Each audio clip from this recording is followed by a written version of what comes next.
Hello, students. Today, let's discuss the remaining story of Indigo.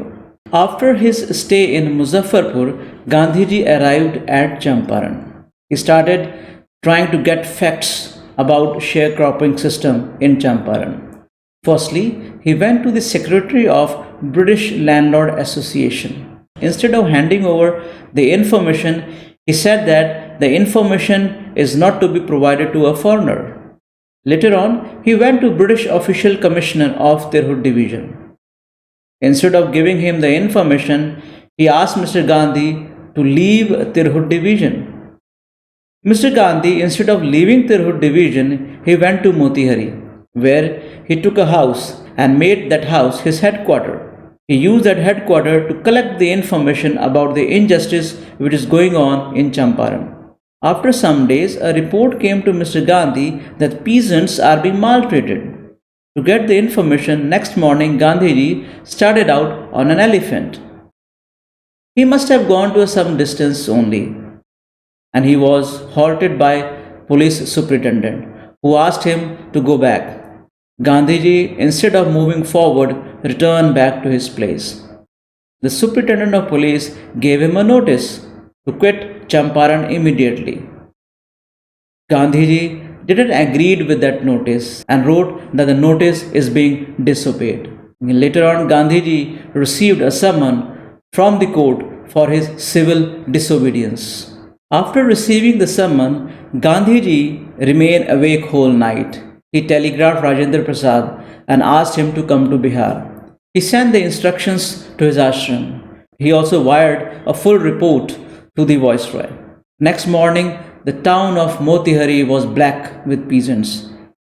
Everybody who came to know that Gandhiji is being summoned in the court came to meet him, and they surrounded the court. There was noise all around, and it was hard for British officials to control the people. Gandhiji came out and asked the people to keep calm. In the court, the government officials were baffled. They were not having concrete and strong evidence against Gandhiji. So they requested the court to postpone the trial. Gandhiji protested against the delay.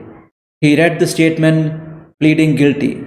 He wrote that he is involved in conflict of duties. What is conflict of duties?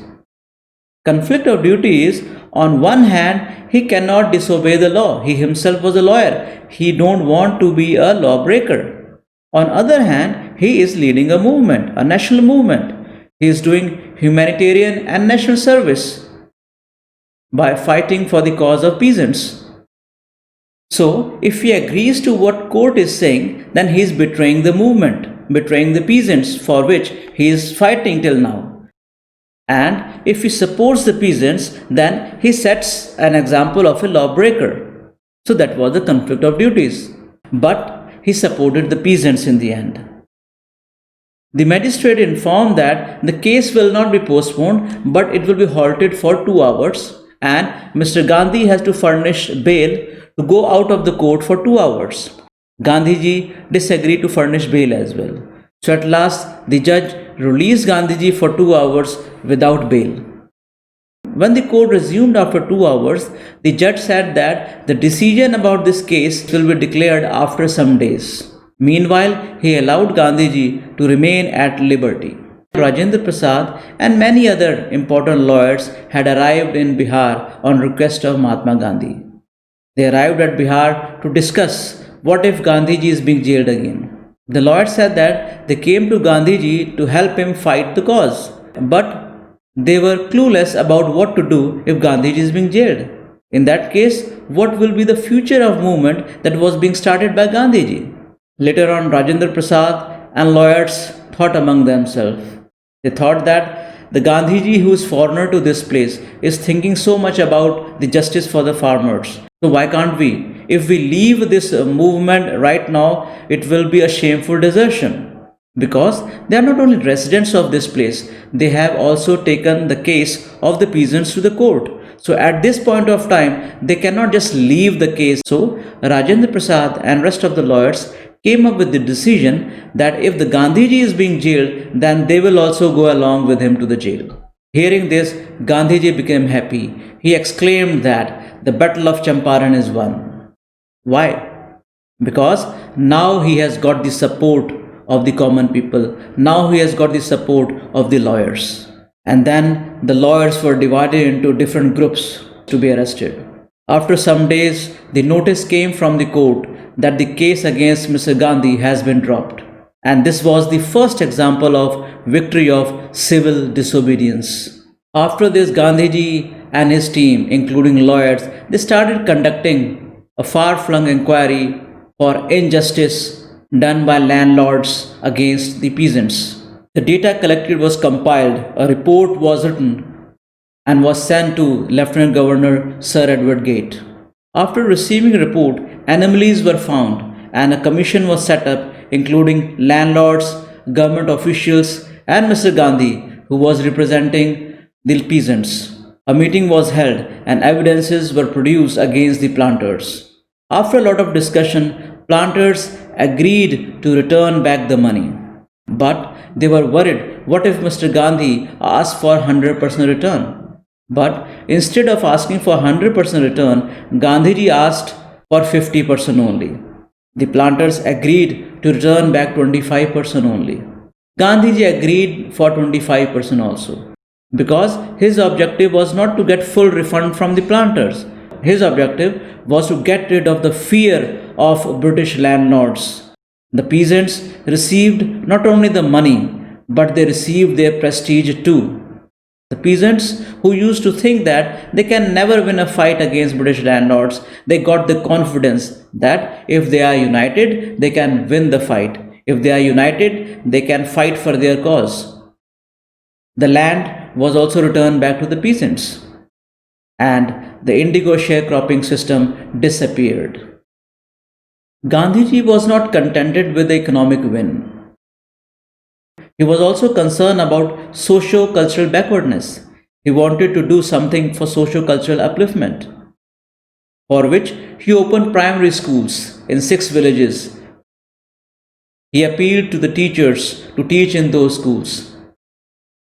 Kasturba Gandhi taught ashrams rules on personal hygiene and community sanitation. Gandhiji got a doctor to volunteer his service to improve health conditions in that area. 3 medicines were made available: castor oil, quinine, and sulfur ointment. Gandhiji also worked for the upliftment of women. He was very much concerned about the filthy condition of women in that area. Champaran episode was a turning point in Gandhi's life. He taught the poor to stand for their own cause. He gave confidence to the poor that if they are united, they can also fight for their own cause. He said that British could not order me about in my own country. It was just a beginning of civil disobedience movement against British. During that time, one of the disciples of Gandhiji, Charles Andrew, was in India. The lawyers thought that why not to include Charles Andrew in the movement? Charles Andrew agreed to lead the movement, but only if Gandhiji agrees to it. Gandhiji refused. He said that it shows our weakness. It shows that we don't have the leadership qualities. It shows that we cannot stand for our own cause. It shows that we cannot fight for our independence. He said that we should have somebody from our own skin to lead this movement. This is how Gandhiji taught the lesson of self-reliance, self-dependence, to get independent India. So students, this is the end of the story. Now let's move to the next section, which is question answers. Question number 1. Indigo sharecropping disappeared. Which factors do you think helped to achieve freedom for the fear-stricken peasants of Champaran? Question number 2. Which other spheres besides political and economic fields received Gandhiji's attention during his long stay in Champaran? You have to write the answers of these questions in your English notebook. Now, this is the end of this session. We will meet again in our next session. Till then, thank you.